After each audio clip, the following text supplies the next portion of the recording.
Hi, everybody. Hi, Gabby. I'm Connor. This is actually my 5th set with Queens of Comedy.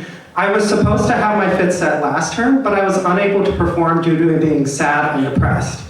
I was going to start my set by talking about that, but then I thought it might be sad and depressing. So instead I wanted to give an out-of-context joke that I forgot to say at my last set fall term. Just so you know, this is more for me than you, so just bear with me. I think that ghost sperm should be called erectoplasm. Thank you. Anyway, I've been having a pretty wild term so far. I've lost 10 pounds, I've stopped eating as much junk food, I've majorly cut down on smoking and alcohol. I also coincidentally quit my job. So, if you want to help a bitch get back on her bullshit, please go. You got that? Alright, thank you. So yeah, I want to talk with you all today about the phenomenon of gay men that want to have sex with straight guys. If you don't believe this is a thing, just go to men.com or Cocky Boys. If you don't know what those are, you'll thank me later. So yeah, I'm sure there's actually maybe a few people in this room who have fantasized about that, and I just want to pose a question to those people. Why would you want to have sex with somebody who's never had to put effort into anything in their entire life? Now, I have to make a confession. I am a bit hypocritical asking that question, because I've had sex with guys that still identify as straight to this day. I'm not judging, experimentation is good, whatever, yada yada. And I don't think any of you should judge me, because when you go to boarding school in Mississippi, you take what's offered to you. So I can say from experience to all my fellow homos, sex with a straight guy is not as good as you think. And it's as good and it's as bad as a bunch of straight women in this room already know. It just leaves you with a bunch of questions. Have you ever taken a shower? What do you mean you can't find my butthole? Everybody has one in the same place. How do you use teeth in a hand job? Are you eating spaghetti? Can I have some? What's Aleppo?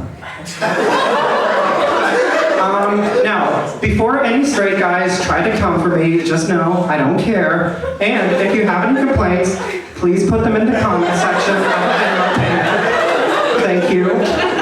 I'll just leave this here. So yeah, since my last setup here, I've actually turned 21 recently. Hey, shut up, I only have 10 minutes.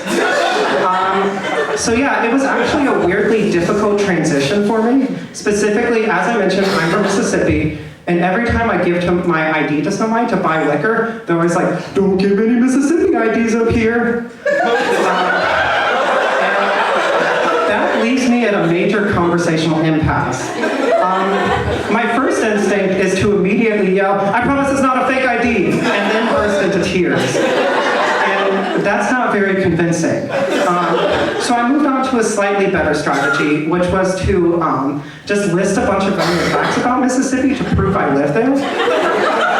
Yes, I am from Mississippi, the hospitality state, also known as the Magnolia State due to our state flower. Enjoying a completely legal drink, thinking about a profitable soy industry, I like to listen to blues music, which originated in our Delta region. Thank you, distinguished panel of judges. On that note, I recently went to a dorm party for some reason, and as a lot of you probably know, the story wasn't very enjoyable for me to experience. So I was having a nice, refreshing drink, and at that moment, my RA walks in. And I start panicking. I try to get out as soon as I can, but by nature of it being a dorm party, I'm trapped in what can only be called sophomore sardines. But then I realized, my RA's not 21, and nobody in this room's 21, but I am 21. And I'm drinking water. And at that moment, I realized that 21 might not be as bad as I think. because being 21 inherently makes me better than everybody else, which is the best feeling in the world that you can have. So I just wanted to show that. Wait, before I do this, can anybody who's under 21 like raise their hand and make some noise? That must suck. I wonder what that's like. See how that works? I found now that I'm 21, I actually relate a lot more to older people than I do to people that are younger than me. So like, for example, every time I see a first year outside of my dorm, I understand why old people yell at kids to get off their lawn. No, I can't go on a progressive with you. I have heartburn and I left my orthopedics at home. Sorry, I can't go to Synchrony. I have to pick my kids up from lacrosse practice. Now, whenever I give my ID to a person and they comment on them being from Mississippi, I just respond with, yeah, the economy. And that usually works now, because I'm an adult. Speaking of major life changes, I went on a journey this term to try to find a better place to study. So I used to almost exclusively study in my room, but I found that the crushing feeling of loneliness constantly gnawing at my psyche was a bit of a distraction.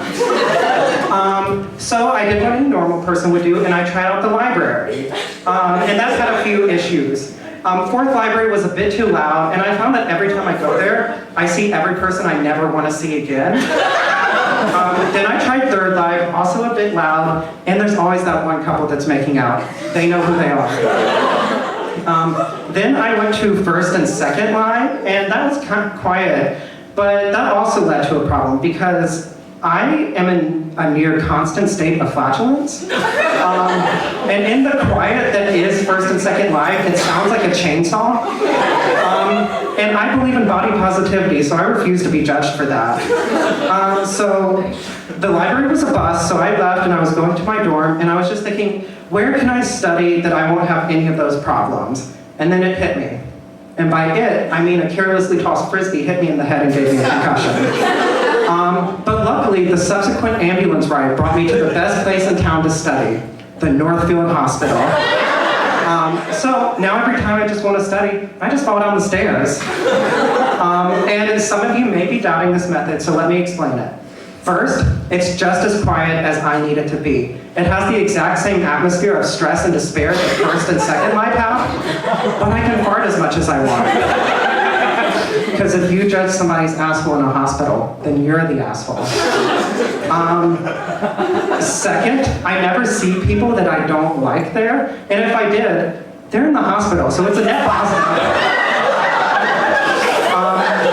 Third, I get all the comforts of living in my bed, of studying in my bedroom, but with a reclinable chair and free pudding.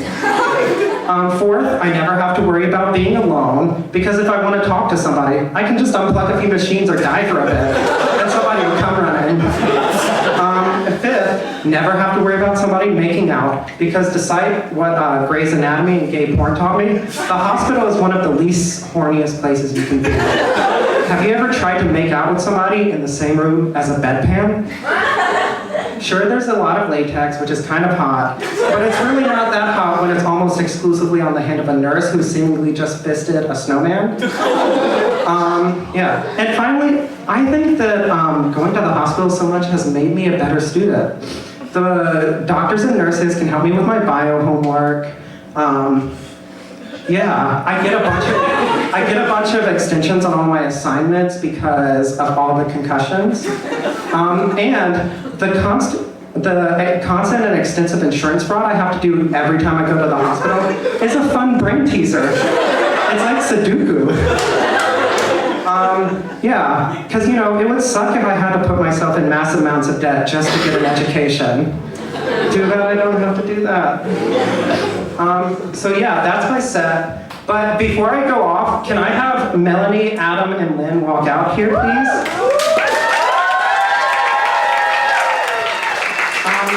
So as a lot of you know, this is our senior show, and this is all of their last performances. And I just want to say personally that they have really helped me be a good comedian.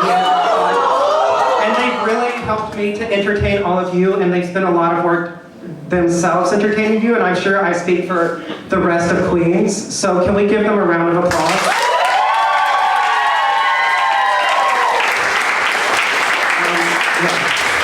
I specifically want to shout out Melanie, our director, who, without her, none of this would happen and we would all kill each other. So yeah, give it up for comedy.